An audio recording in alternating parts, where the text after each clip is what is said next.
All right, my name is Commander Bello, B-E-L-L-O. First name? Greg, G-R-E-G. What do we got here today? All right, so about 9:45 this morning, Rochester Police Department, Rochester Fire Department, AMR ambulance, etc., all responded to the intersection of Lyle Avenue and Mount Reed Boulevard for the report of a motor vehicle accident. Once on scene, they observed two vehicles were involved in the accident. One vehicle was occupied by 4 people. The other vehicle was occupied by 1. The vehicle with 4 people in it was 1 adult and 3 children. The other vehicle was occupied by 1 adult. The vehicle with the 3 children in it, unfortunately at this point 2 of the children are deceased. 1 child is in critical condition. The drivers of the vehicles, the 2 adults involved, the drivers from both vehicles are currently listed in non-life-threatening condition. At this point, investigators from both our major crimes unit, our patrol section investigation, all the sections throughout the city, everybody has responded down here, is currently investigating the circumstances of the accident. At this point, we're not releasing any identifications of anybody involved, anything along those lines. All 5 people involved in the accident are city residents, and they are being treated. The 1 child that's in critical condition is being treated at a local hospital, as well as the 2 that are in non-life-threatening condition. Do we know how old the children are? I'm not going to release the ages at this point because we're still in the process of notifying family and getting everything properly identified from that side. So I don't want to put any information out there that would possibly lead towards people identifying these children before we're able to make those proper notifies. Can you say something like under 10 or under 9? There are a variety of ages. They range from very young to adolescent. Were they siblings? I don't have that information yet. We're still investigating. At this point, obviously, a lot of people are pretty upset. We're dealing with a lot of emotions on this. So getting some of that information is hard to come by still, and we're still working on getting that through family members because the adult in the car is still being treated medically as well. So we're trying to work our way through all of that right now to get everybody properly identified. There's a car what do you seat think right there. happened? Yes. Was the person taken out, or did the seat come out of the car? So I wasn't here initially, so I don't know if that car seat was ejected or if that was removed by first responders to render aid to the person from that seat. I don't have those specifics at this point. Commander, what do you think happened? What do you mean? What do you think caused this? So we're in, one vehicle was traveling. So what we have now is one vehicle was traveling northbound on Mount Reed Boulevard. The second vehicle was traveling southbound on Mount Reed Boulevard and making the left turn to come eastbound here on Lyle Avenue when they collided. In terms of who had red lights, green lights, anything along those lines, that's where we're looking at cameras in the area. That's where we're doing our technicians, right, doing all the reconstruction to figure out what actually occurred. Can you say which car, like the car with the children, was heading north or south? The car with the children was making the left turn to go eastbound on Lyle Avenue. From southbound on Mount Reed. Is that the vehicle we can see the top of behind the blue tarp there? Yes. Okay, and where is the other vehicle located right now? The other vehicle is down Mount Reed a little ways. Okay. Are you investigating anyone or expect that anyone will be arrested for this incident? So it's way too early to tell at this point, right? At this point, so the driver of that vehicle is also, both drivers are getting medical treatment at this point. So to say that we're going to arrest one or arrest both or anything along those, it's way too early. At this point, we're pulling video, we're pulling it, witness statements, all that's way too early to get into any sort of determination like that. Oh, so there were witnesses on the scene? Yeah, it's a very busy intersection, right? There's people all over, so we've identified witnesses and we're working our way through that. How long is I mean, in the middle of the day, this is a major intersection. There's people everywhere. There's cameras all over with all the businesses. So it's a lot of investigative work that we're going to put into this one.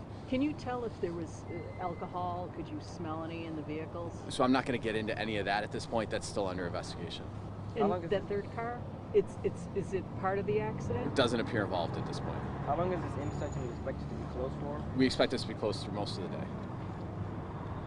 And whenever children are involved, even the first responders, I mean, it's very difficult even for the officers and the paramedics and the fire department. Maybe you could talk about... Yeah, this was an incredibly difficult scene.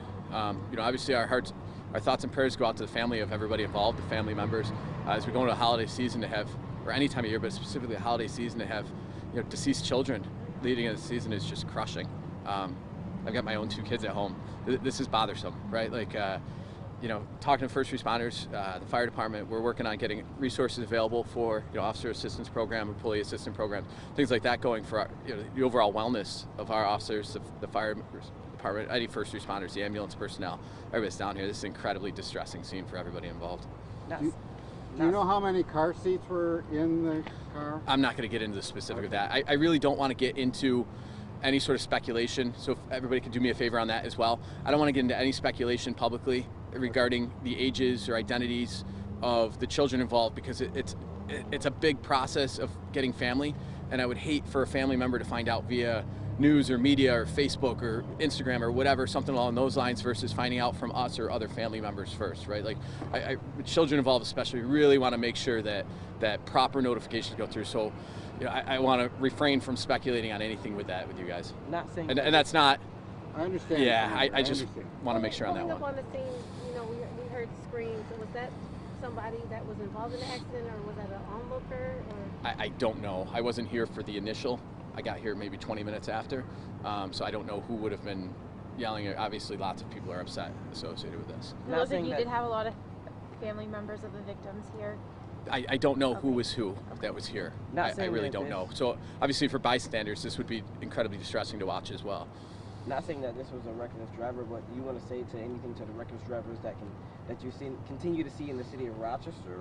Well, at any point, right, we need people to slow down, right? Reckless driving is putting innocent people, and not saying that this is reckless driving by any means, but way too early to get into that. But yeah, everybody needs to pay attention, right? As we go into holiday times and schools are open, there's a school right there on the corner, right? Obviously, we always got to be aware. I think there was a fatal accident with a pedestrian struck in Penfield last night as well. Right? Everybody just pay attention to the road and watch out what's going on, right?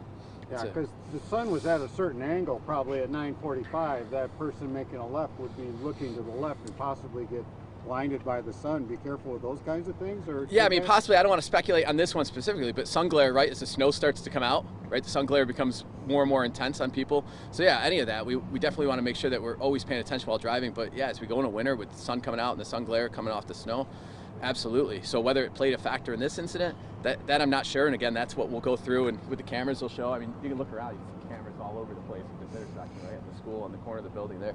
They're all over here that hopefully captured that, and that's part of the investigative work that we're putting into this.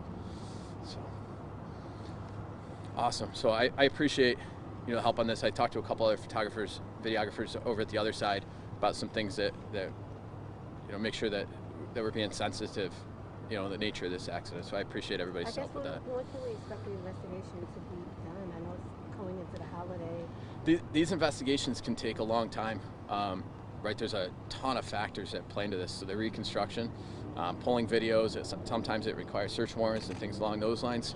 I can't really speculate how long an investigation like this is going to take. It could take a couple days, it could take a couple weeks. I really can't speculate on that. But obviously, if we do end up charging somebody, we'll alert you folks, will alert the media and the public, upon doing that, if we end up charging somebody in association with this.